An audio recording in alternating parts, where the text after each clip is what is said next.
Hello and welcome to a new Entitled Parents, because it's the best thing in the world. So sit down, grab some popcorn. I don't have any right now, so you grab some popcorn for me. And let's enjoy Entitled Dad demands used car be given to his son instead of serious buyers. Well, this story can go many places, I feel like. I'm relaying this story as told to me by my friend, a mechanic trying to help out his brother as he encounters an entitled dad. We call him the mechanic in the story.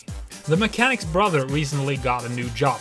To get to this job every day, he borrowed his father-in-law's car.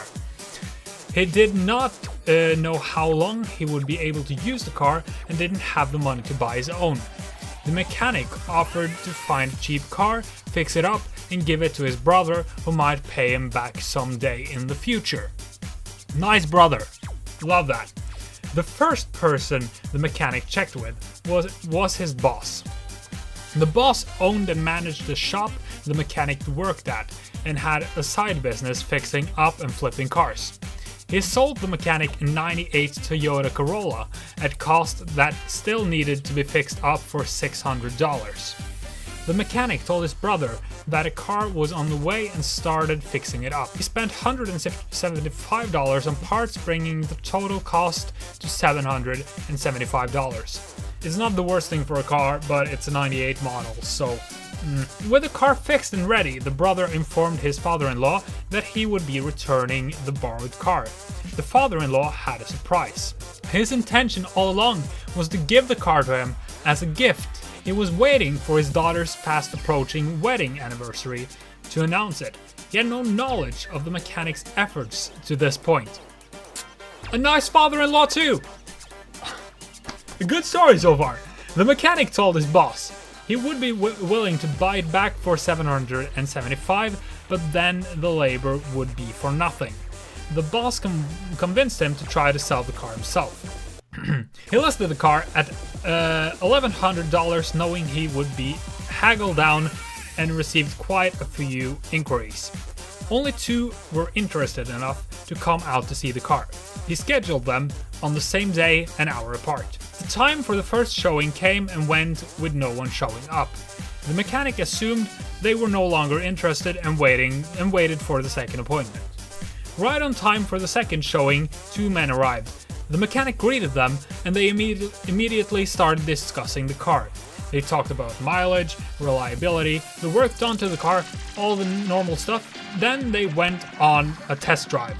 Enter the entitled dad. This story has been so nice so far, and now it's gonna be ruined. When the potential buyers, PBs, returned from the test drive with the mechanic, there was a car full of people waiting for them. A man got out of the car from the driver's seat.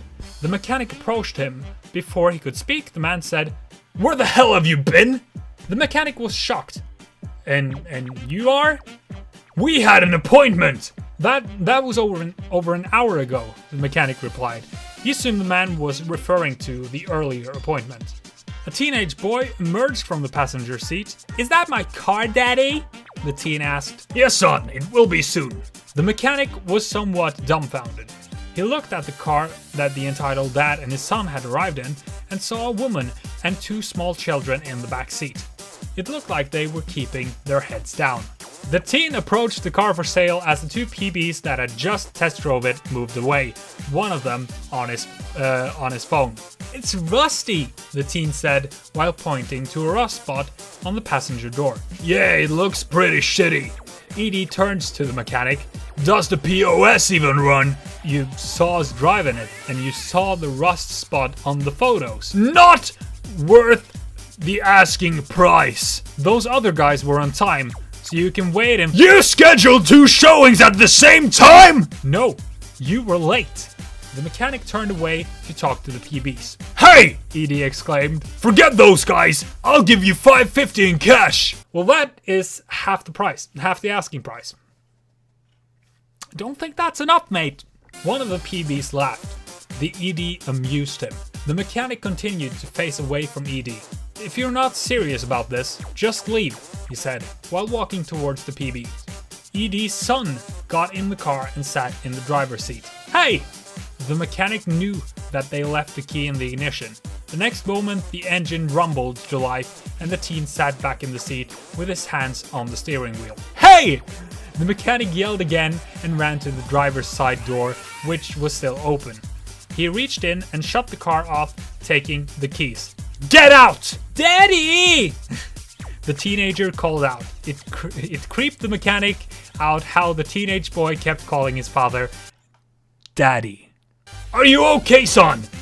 ED glared at the mechanic. "He's trying it out!" "No, he's not. Take your kid and leave." The teen ran from the car and leaned against his father's side with an exaggerated sad face. This teen has to be at least 16. So, this is horrible. "He's just a kid," ED explained.